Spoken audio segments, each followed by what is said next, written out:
लिया पंजाब का वो इलाका जो अमन व सुकून की अलामत समझा जाता था, जहां लोग अपने रोजमर्रा के मामूलात में मशगूल थे।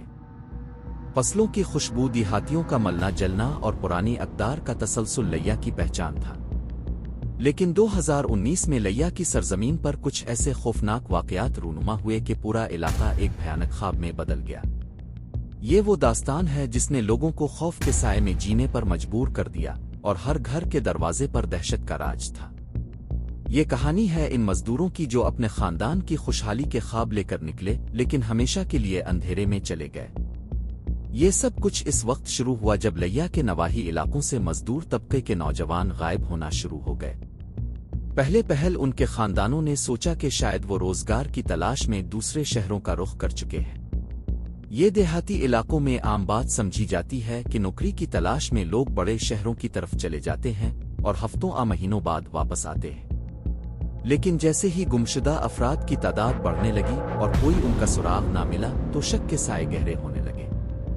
वालिदैन ने अपने बेटों की तलाश के लिए पुलिस का दरवाजा खटखटाया, लेकिन पुलिस की रिवायती सुस्त रवि और गैर संजीदगी ने मामले को ध्यान में न लिया। कुछ हफ्तों बाद एक मकामी जमींदार के मजदूरों को एक नदी के किनारे एक लाश मिली, जो कि बुरी तरह सड़ी हुई थी। लाश की हालत देखकर किसी की पहचान मुमकिन न थी, लेकिन जब पुलिस ने तहकीकात की और डीएनए टेस्ट के जरिए तस्दीक की, तो ये लाश उन गायब होने वाले मजदूरों में से एक की थी। ये खबर पूरे इलाके में जंगल की आग की तरह फैल गई और लोगों के दिलों में एक खौफ बैठ गया। जब मजीद तहकीकात की गई, तो ये इंकिशाफ हुआ कि यह कत्ल कोई इत्तेफाकिया वारदात नहीं थी, बल्कि एक मुनज़्ज़म कातिल गिरोह इसमें मुलव्वस था। ये गिरोह बेरोजगार नौजवानों को बेहतर रोजगार का झांसा देकर अगवा करता, उन्हें मेहनत मजदूरी का लालच देता और फिर उन्हें मौत के घाट उतार देता था। उनके लालच की इंतहा ये थी कि वो इन मासूम नौजवानों के खानदानों से तावान वसूल करते थे और जैसे ही उन्हें पैसे मिलते, वो उन्हें कत्ल करके लाशों को कहीं दूर दफन कर देते। इस कत्ल आम का सबसे खौफनाक पहलू इस वक्त सामने आया जब पुलिस को एक मुखबिर की इत्तला पर लिया के करीब एक ईंटों के भट्टे से कई लाशें दफन मिली। ये जगह एक सुनसान और वीरान इलाके में थी जहां कोई आसानी से नहीं आता जाता था। जब पुलिस ने वहां खुदाई शुरू की, तो जैसे ही जमीन से पहली लाश निकली, पूरा इलाका सकते में आ गया। लाशों की तादाद इतनी ज्यादा थी कि हर रोज नई लाशें बरामद होती रहीं। इन लाशों की हालत बिगड़ चुकी थी और उनमें ज्यादातर नौजवान मजदूर थे, जिन्हें गायब हुए कई हफ्ते या महीने हो चुके थे। तहकीकात से पता चला कि यह कातिल गिरोह बहुत ही मुनज़्ज़म और खतरनाक था। उनके पास बाकायदा मंसूबाबंदी थी, जिसके तहत वो मासूम लोगों को निशाना बनाते थे। सबसे पहले ये लोग मजदूरों के दरमियान अपने कारिंदे भेजते, जो उन्हें बेहतर रोजगार और भारी तनख्वाह का लालच देते। जब वो नौजवान उनके जाल में फंस जाते, तो उन्हें अगवा कर लिया जाता।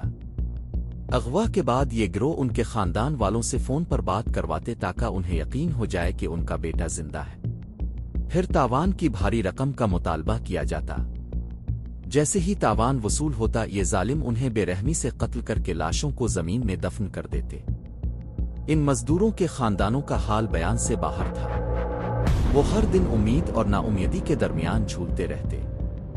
पुलिस के दफातर के चक्कर काटना, लोगों से मदद की दरखास्त करना, लेकिन कोई उनकी फरियाद सुनने को तैयार न था। जैसे जैसे वक्त गुजरता गया, उनके दिलों में एक खौफनाक हकीकत घर कर गई कि शायद उनके प्यारे कभी वापस न आए।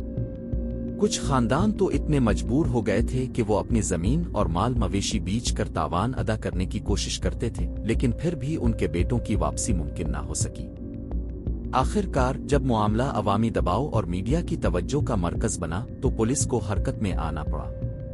बड़े पैमाने पर सर्च ऑपरेशन किए गए और मुख्तलिफ मुखबरों की मदद से पुलिस इस कातिल गिरोह तक पहुंचने में कामयाब हो गई। गिरोह के सरगना और उसके साथियों को गिरफ्तार किया गया और उनके खिलाफ मुकदमा चलाया गया।